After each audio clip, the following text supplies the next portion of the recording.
ring those once you go down. You must be crazy if you think that I'ma slow down. Don't wanna hear it talking shit, fuck the drama. Keep it coming, I'ma send you to your mama.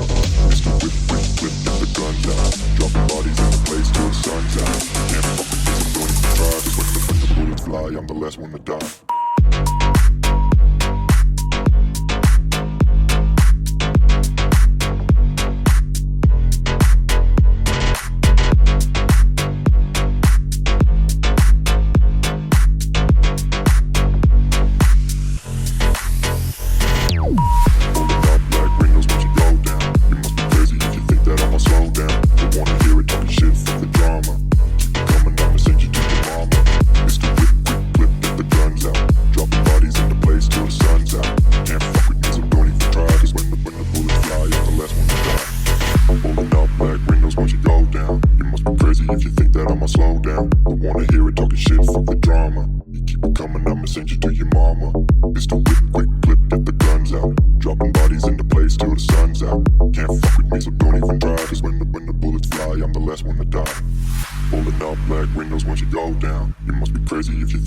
Slow down, don't wanna hear it talking shit, fuck the drama. You keep it coming, I'ma send you to your mama.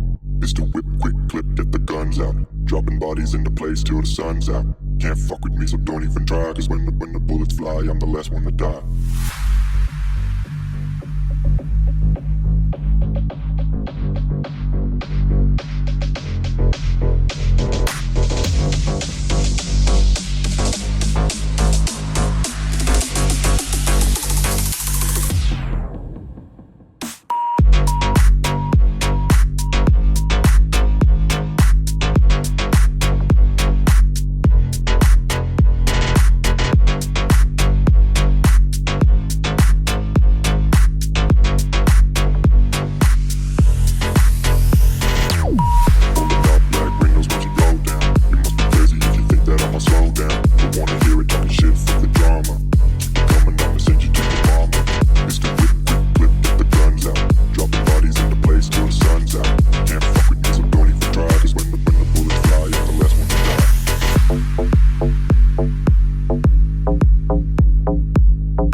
What's going on, everybody, man? Welcome back. Welcome back to yet another episode of the ATL Hurricane Podcast, man, where we cover everything University of Miami Hurricanes football, basketball, Miami Heat basketball, Atlanta Falcons football, man. Everything that you need right here on this one stop shop sports podcast, man. I'd like to welcome everybody back. Episode 7, I believe. Listen, man, we running it up, keeping them coming, staying consistent. I got to get back on schedule, man. I'm trying to find that balance, between life and, working and, recording, creating this content for you guys, man. But once again, man, it is game week. Okay. It is game week. We got the USF Bulls this week. Very talented team, man. It's a top 20 matchup. Our second top 20 matchup. We already, conquered the Golden Domes. Notre Dame week 1, beat them boys 27-24. That was a top 10 matchup.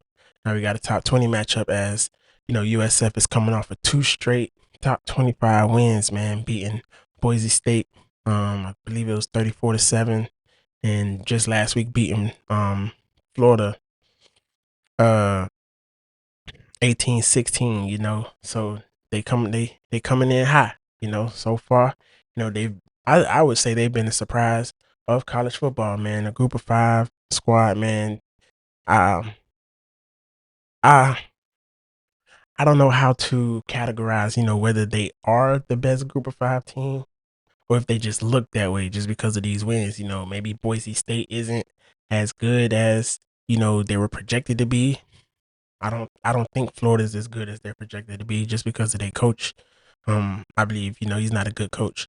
So I don't know, man. I guess today will determine whether USF is for real or if, they just ran up against some lackluster ranked teams, But USF is coming in ranked 18th nationally.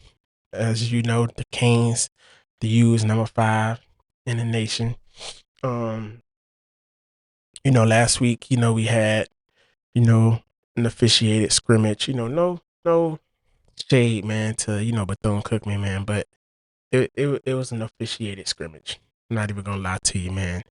Uh, First team offense went 5 for 5, 5 drives, 5 touchdowns, man. Added another 10 points after that with the second string and third stringers.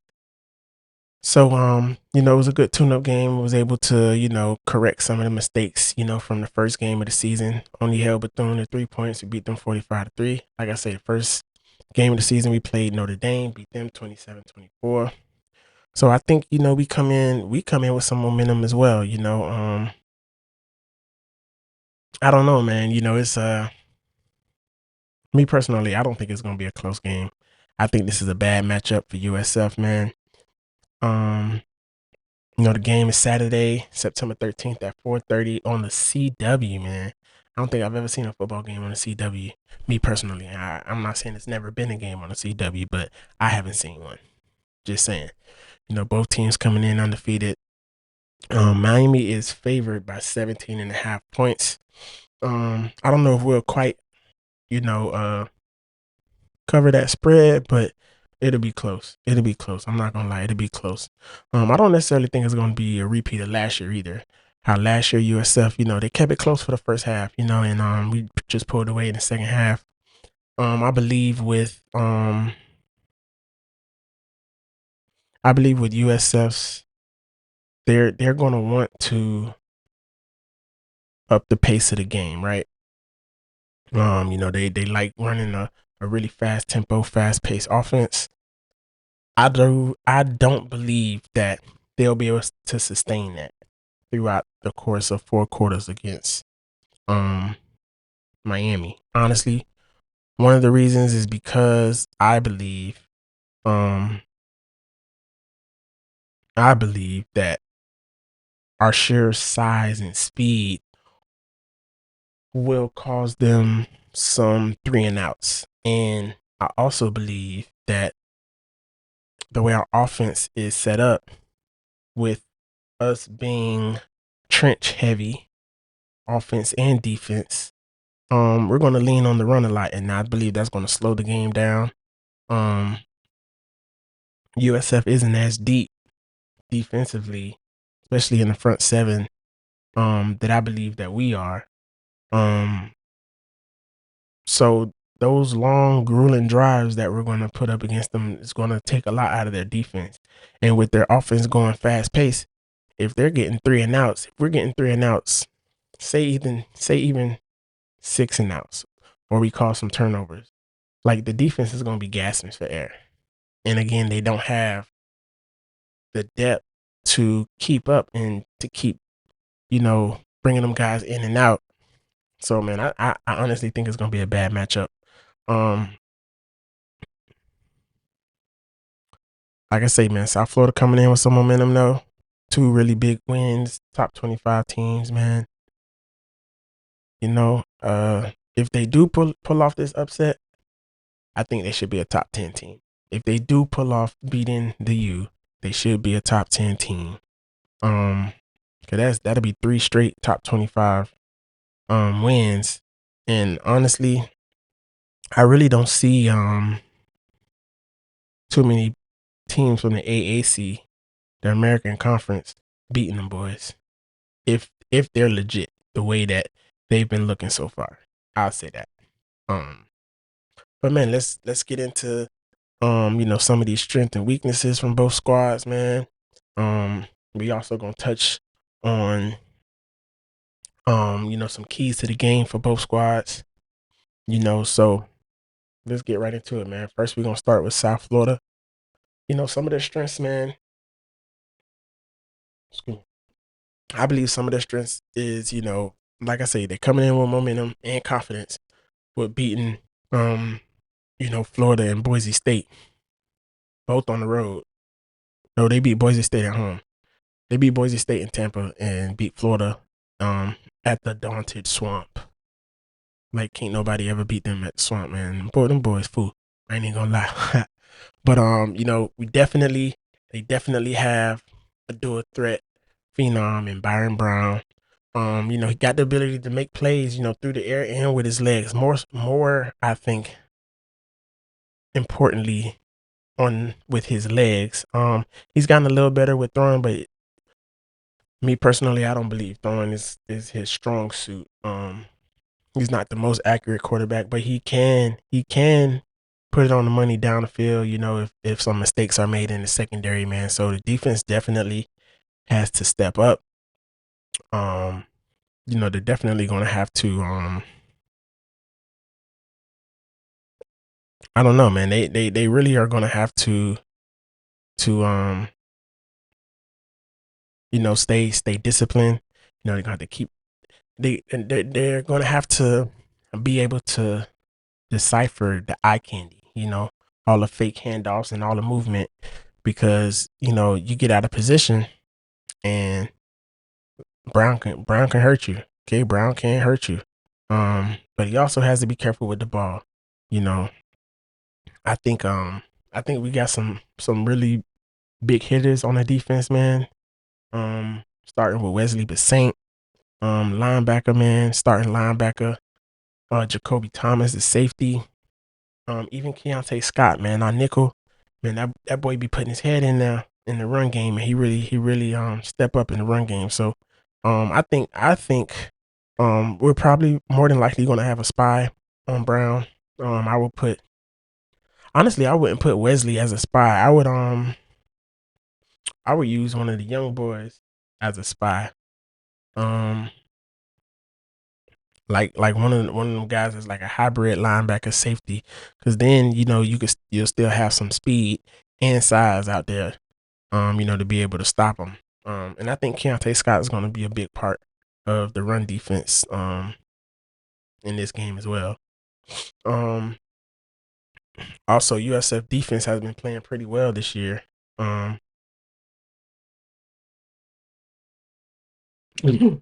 Excuse me, y'all. USF's defense has done really well, these first 2 weeks of the season, man, holding big offenses in check. But again, I'm not too sure how good Boise State is this year. And how badly coached Florida is, because Billy Napier is supposed to be, offensive guru, but the offense hasn't looked good. Honestly, uh, to be real with you. But their defense, especially their secondary, will need, to sustain against, the weapons that we have on offense, man. From Elijah Lofton, tight ends, to the running game, and to even the weapons that we got on the outside with CJ Daniels, Malachi Tony. JoJo Trader will be back this week. Has been reported JoJo Trader will be back this week. So we'll see, how many snaps he get. How often he get the ball thrown his way. Some of the weaknesses, like I say, earlier is, you're playing a top 5 team in Miami, which Miami is looking like a legit top 5 team. Especially at the Rock, man. Hopefully, man, you guys pack the Rock out again. I'm up here in Atlanta, so I ain't gonna make it to most games down there. But first 2 weeks, man, the Rock has been packed out. First 2 weeks has been packed out, so I don't see why we can't repeat that. So gotta pack the Rock out. I think that their depth and talent gap, which I spoke on the depth already, I don't think they have the depth to withstand the ground and pound that they're gonna receive from the Canes. And the talent gap. Like, I believe watching from Canes Insight, they only have 2 blue chippers on their team. One on offense, which is an offensive lineman, and one on defense. I believe is a linebacker. I believe he's either a linebacker or something like that. They only have 2 blue chippers. Miami has 40 something, I believe. 40 something blue chippers on the roster. That's a big talent gap. And even though these guys, play up to, their opponents, USF could be outmatched, in terms of roster talent, especially in some positions. Like I say, along the offensive lines and defensive line battles that's going to be going on in the trenches, man. I think Miami's going to dominate them dudes in the trenches. Another risk, finishing against elite opponents, man. They've shown that they can compete tightly and even get close, to some of these elite talented teams. But against teams with experience and depth, lapses in the second half and in the red zone could really cost USF a lot in this game. Yeah, they put up 34 points against Boise State in the first game, but a lot of that was off of short fields, Boise State turning the ball over, and an explosive play here and there with USF, but they're not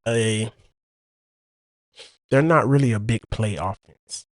They wanna, get the splash plays, big plays.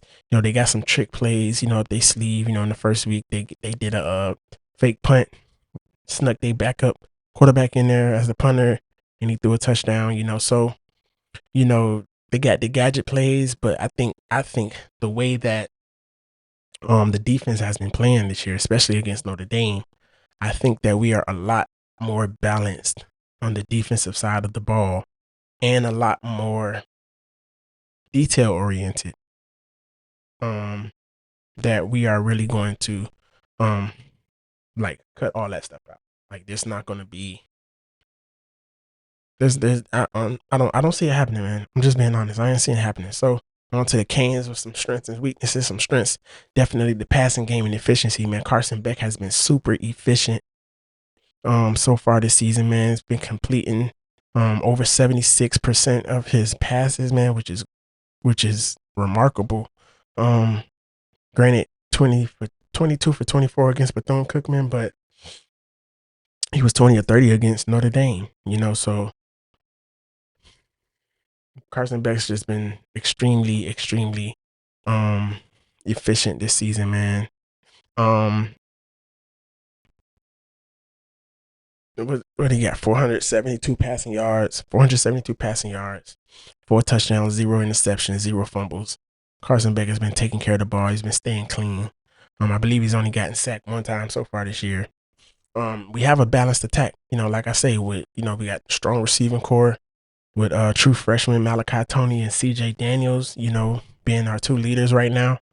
And JoJo Trader, like I say, coming back, and we got, some guys behind him. That's some dogs too, man. Ray Joseph showed some really good burst in the Bethune game.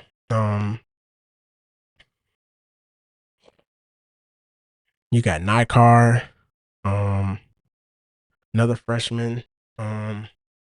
We got some guys in the receiving game, man. And we have a stable of running backs. We got a three-headed monster at running back with Mark Fletcher Jr., Marty Brown, and Jordan Lau, who will be returning this year. I mean, not this year, this game. He sat out the Bethune game, just for precautionary reasons. Coach Crisball said he could have went, but he wanted to, keep him out just to, so he wouldn't re-injure, himself, on a game like against Bethune. There was no reason to risk that. Another strength of ours, like I said, the defensive front and the offensive front, man. Them in the trenches, man. Our ability, is being looked at as a huge key to this game, which I think it is. The run defense has been solid. Kept arguably the best running back duo in the nation with Notre Dame under 100 yards. And we have zero problem creating pressure on the opposing quarterbacks with just the front four. I don't even think we've blitzed a lot this season so far. We've created pressure with just our front four, man. So we could keep that up. It's gonna be a long day for Byron Brown. I'm not even gonna lie to you. And another thing that I forgot to mention about USF is with their weaknesses, like I say, in their size and skill talent and lack of depth, like they don't get a lot of pressure with their front four. They got to blitz in order to get pressure on their quarterbacks, on the opposing team's quarterbacks. And them doing that will really be an advantage for the Canes because you can't, I'm not going to say you can blitz the Canes if you want to, but if you get picked apart in those blitzes, there's a lot less coverage on the back end to stop, these weapons that we have on offense, man. So, those are some risks that they're going to have to take. They're going to have to blitz because they don't get a lot of pressure from their front four, man. Matter of fact, I think they get zero pressure from their front four. But some of the weaknesses for the Canes, man, is we still give up periodic big plays and explosive plays periodically, not as much as last year, within these first two games, but even against Bethune-Cookman, we gave up a couple big plays. Whether the quarterback was running the ball or pass down the field, in the Notre Dame game, it wasn't, I think it was one busted coverage, with Motori, with that tight end when he was wide open down the field. Another big play with Malachi Fields. He caught it on OJ Frederick, but that was a well contested catch. I'm not even going really, but it was still a big play. It was still a big play.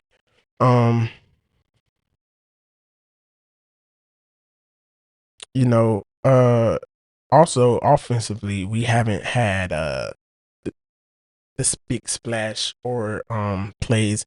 Against Bethune, we had a couple. The 40-yarder to CJ, the 40-yard TD, his first TD. But it hasn't been like a lot. It hasn't been like how it was last year, with Cam, but Cam is a big play hunter. Cam is a big play hunter. So, that I believe that's the differences between Carson Beck and Cam. Carson Beck gonna take what you give him. He'll take the underneath stuff, no problem. If he got something open downfield, he'll take that. And I believe he has the ability to take those shots, as you saw with CJ last week against Bethune with that 40-yard touchdown, But I think, we can take advantage of, if the game plan is to consistently run the ball, loosen them guys up on the inside, they're going to bring up their safeties, and then we could take some shots down the field. And I think that's a big advantage we can have, especially once we run them boys down, get them tired, when it comes to the second and third quarter, man, we can really take advantage of that. And another weakness is we can't allow the sloppy moments that we've had. Like I say, with giving up, explosive plays or big plays, even though they haven't been, like I say, as many as last year. We have to limit those, and we also have to limit, man. We also have to limit the penalties, man. We for some odd apparent reason, man, we get called for some crazy penalties, man, and the other teams don't. I don't know what that could be, but we can't let these boys hang around. I believe we gotta put our foot on their neck from the jump, and we gotta keep it there. We cannot let these boys get any confidence, any momentum. Mistakes can be costly against an underdog that's coming in riding high with confidence. We cannot allow them. We got to take out all they fight and their confidence, man. First quarter, honestly, we need to jump up on them 14-0, 17-0, and I believe that's just how we got to do it. We got to jump on them early and often. And I was talking to my mom yesterday, which if you guys have been watching the podcast, y'all know she's a huge sports fan. So, I talk sports with my mom. I might actually get her on here one day, so we can talk some sports, some Hurricanes football. I believe that from jump, right? Because more than likely, if we win the toss, we're going to defer to the second half. First play, we need to put a helmet on Byron Brown. First play, whether we get a penalty or not a targeting penalty. Please do not get a targeting penalty. But as far as we just need to lay the wood on them first play. Let them know we gonna be here all day long. Whether it's a roughing the passer penalty, a unsportsmanlike late hit penalty, whatever. No targeting. But we definitely need to put them on his back first play of the game. Not even gonna lie to you. We need to show them that it's a difference between playing us and playing everybody else. Okay. So let's get to some keys for victory, man, for both squads. I'll start with South Florida. I think a big key for them is I think the biggest key for them is to make Byron Brown a legit dual threat. So I believe that they need to use his mobility to their advantage, but they also have to make sure that they get some momentum or some things going in the passing game as well. Because if we can make USF one dimensional, they're definitely not going to have a chance. But like I was saying earlier, with Miami's weaknesses, if they can get those explosive plays and get down the field quickly, especially with that tempo, if that tempo can show to be a problem, then it's going to be a problem. So they can definitely spring him outside the pocket, get either force plays with his legs or throw it down the field, just to release some stress on on both sides of the ball. They're gonna have to give their defense some time to rest, even though they like to play up tempo. With a more physical team like Miami, you definitely have to think about that, because it's like y'all, we gonna run y'all to death. I'm not even gonna lie. Another key to victory for South Florida is getting pressure on Beck, man, disrupting his rhythm. You got to force him off his spot, to disrupt the timing with the receivers, because they do have a really good secondary, which DeMarcus Van Dyke, ex Kane, is one of their secondary coaches. Because if Beck gets comfortable, it's gonna be a long day. Either way, handing the ball off, getting 5-6 yards of carry, or dumping the ball off out the backfield, crossing routes to our fast receivers, or getting the ball downfield for Beck will be quite detrimental for the Bulls' game plan. Another key to victory, is staying close early. and avoiding letdowns. Staying close early, I feel like that will give them a lot of confidence. If you keep the game tight, and avoid giving up, large chunks of points. Like I said, if we could jump out to a 14 or 17 point lead, I think that will hinder South Florida's ability to really score, because again, they're not a high powered scoring offense. They rely on, short fields, fake plays, trick plays and stuff like that. So the confidence and the momentum, if they keep it close, can allow for an upset. And also special teams and red zone efficiency, man. Again, the kicking, they won off a field goal last week against University of Florida. First game of the season, they relied heavily on field position, like I said, off turnovers. And finishing drives, in the red zone. If you can get to the red zone, it could be critical, and capitalizing off of any Miami mistakes and special teams miscues, man. If they can do that, they can really keep this game close and allow them the ability to possibly, you know, create an upset, and beat the number 5 Canes. So some keys for Miami, definitely control the line of scrimmage, which I believe they will. I believe they will dominate the line of scrimmage. To win, Miami has to dominate in the trenches, on both sides, offense, run blocking, and defense, disrupting, their running game and putting pressure on Brown. If we could dominate there, USF's options are limited. Again, Brown is not the best thrower of the football.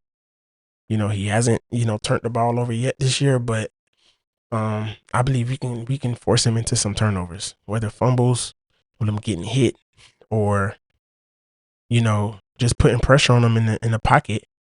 Not allowing him to scramble and get out and run for first downs, and force him to throw the ball in tight coverage. I think we can create some turnovers. I think we can get at least 2 turnovers out of this game, and we don't need to turn the ball over. Another key is definitely limiting turnovers, like I just said, and dangerous plays from defense. So far we have 0 turnover worthy plays on the season. So we have to secure the ball and force USF into mistakes. And like I say, they want to have that tempo. We got to get them off the field. Third downs, we got to get them off the field. Okay, got to get them off the field.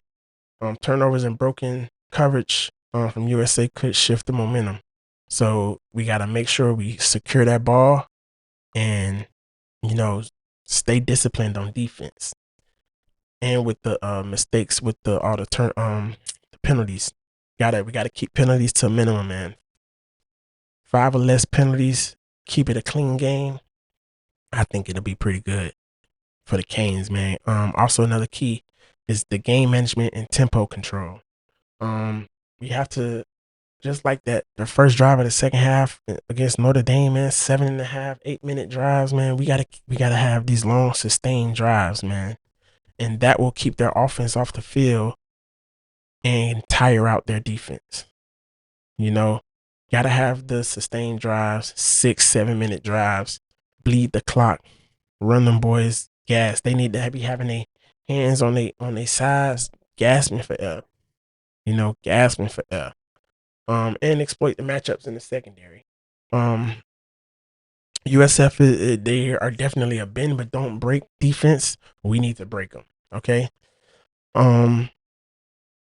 We could find space in the immediate pass game too, with the crossing routes and, the in routes, tight end play. Definitely got to get the tight ends involved more.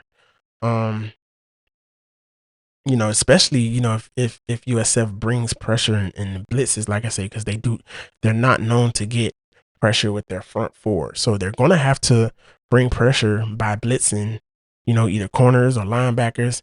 And we can exploit that and take advantage of that with our tight ends and our short and intermediate crossing routes and,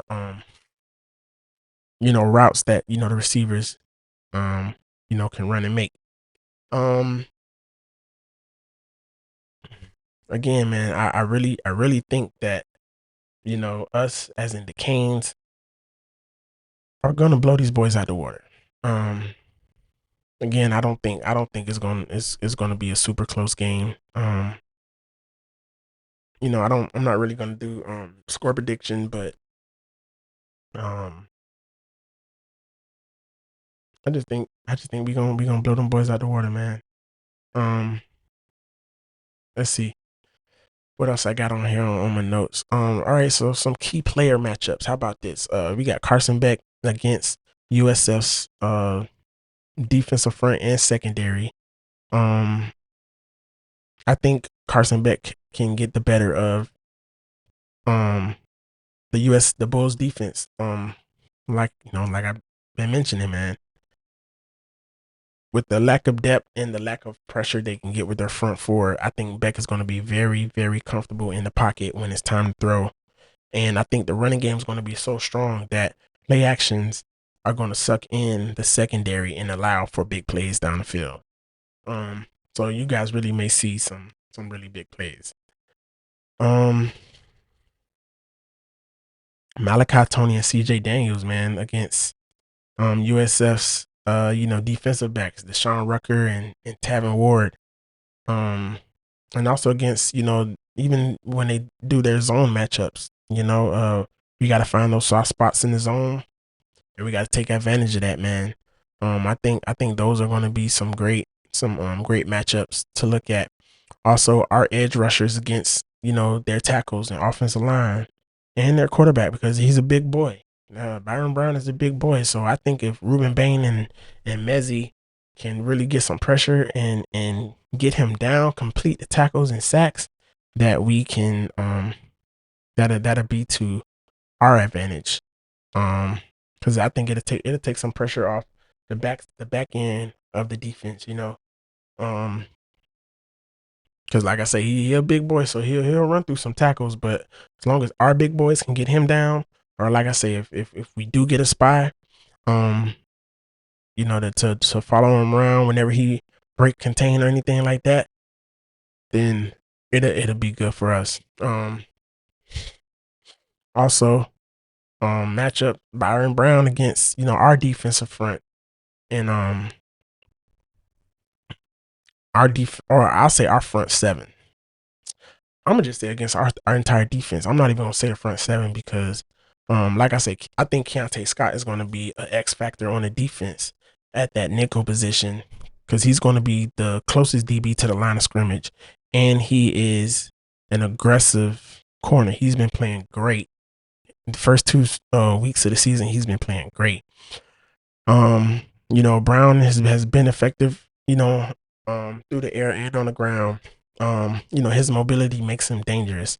Our front rushers and linebackers and like I say, corners, need to be able to contain him and force him into passing under pressure.